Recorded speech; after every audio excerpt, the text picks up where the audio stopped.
Hey, everybody. Good morning and welcome back to the Words of Life 52-day challenge as we're reading through the book of Luke and Acts, one chapter a day, covering 60 years of church history, the beginning of the church, Jesus' ministry, etc. Today is June 20th, and we're going to read Luke chapter 20. Let's dive right in.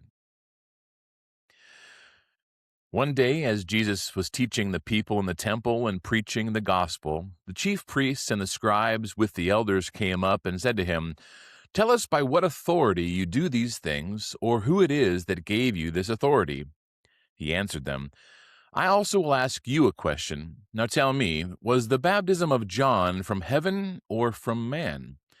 And they discussed it with one another, saying, "If we say from heaven, he will say, 'Why did you not believe him?' But if we say from man, all the people will stone us to death, for they are convinced that John was a prophet." So they answered that they did not know where it came from. And Jesus said to them, "Neither will I tell you by what authority I do these things." And he began to tell the people this parable. A man planted a vineyard and let it out to tenants and went into another country for a long while. When the time came, he sent a servant to the tenants so that they would give him some of the fruit of the vineyard. But the tenants beat him and sent him away empty-handed. And he sent another servant, but they also beat and treated him shamefully and sent him away empty-handed. And he sent yet a third. This one also they wounded and cast out. Then the owner of the vineyard said, "What shall I do? I will send my beloved son. Perhaps they will respect him." But when the tenants saw him, they said to themselves, "This is the heir. Let us kill him so that the inheritance may be ours." Then they threw him out of the vineyard and killed him. What then will the owner of the vineyard do to them? He will come and destroy those tenants and give the vineyard to others. When they heard this, they said, "Surely not." But he looked directly at them and said, "What then is this that is written? The stone that the builders rejected has become the cornerstone. Everyone who falls on that stone will be broken into pieces, and when it falls on anyone, it will crush him."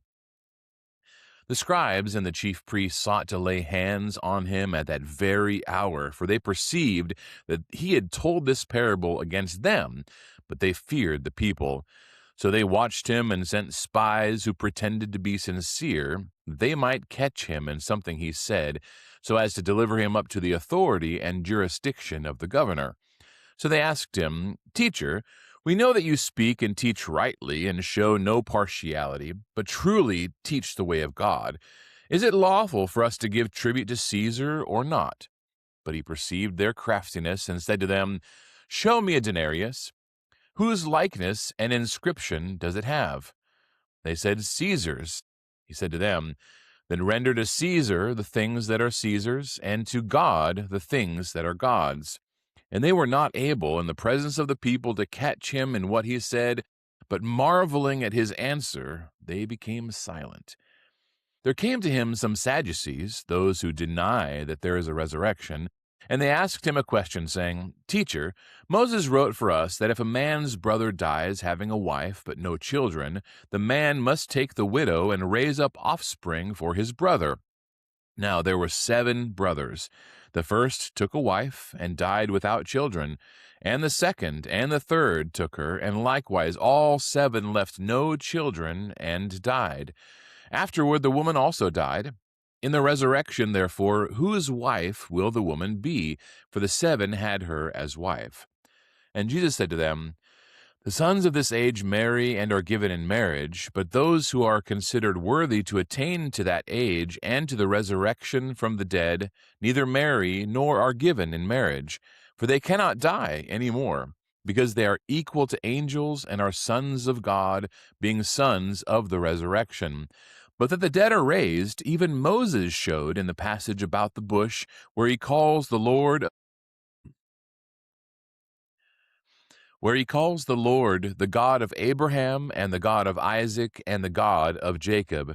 Now he is not God of the dead, but of the living, for all live to him." Then some of the scribes answered, "Teacher, you have spoken well," for they no longer dared to ask him any question. But he said to them, "How can they say that the Christ is David's son? For David himself says in the book of Psalms, 'The Lord said to my Lord, sit at my right hand until I make your enemies your footstool.' David thus calls him Lord, so how is he his son?" And in the hearing of all the people, he said to his disciples, "Beware of the scribes who like to walk around in long robes and love greetings in the marketplace and the best seats in the synagogues and the places of honor at feasts, who devour widows' houses and, for a pretense, make long prayers. They will receive the greater condemnation." All right, and that wraps up Luke 24 today. There's a lot in there for us to chew on and be edified by. God bless you, everybody. We will see you tomorrow as we continue on with chapter 21.